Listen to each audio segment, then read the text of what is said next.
De nieuwe bannenboekenambassadeur van Friesland is benoemd. Linda de Haan neemt het stokje oer van Tjalda Hogeveen.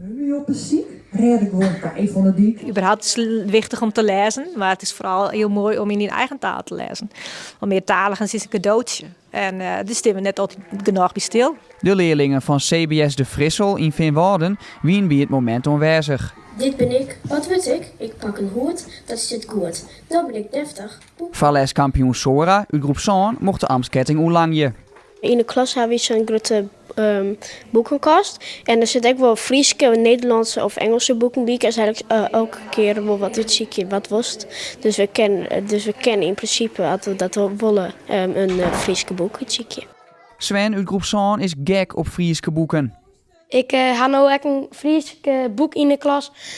Dat is een Frieske toneellesboek. Ik doe hem dus echt mij iemand. En ik vind het heel leuk om het er van mij meesken om te lezen in het Friesk.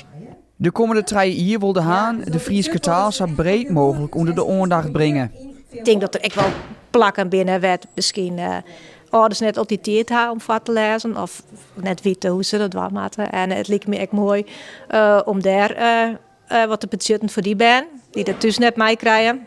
Wat vind je leuker, een Nederlands boek of een Fries boek? Mijn Frieske boeken, dan is het meer mijn memmetaal. Alleen dat ik vind het wel wat lastiger nog om te lezen dan Nederlands. Ik denk Frieske, maar ik lees denk ik zelf wel meer Nederlandse boeken.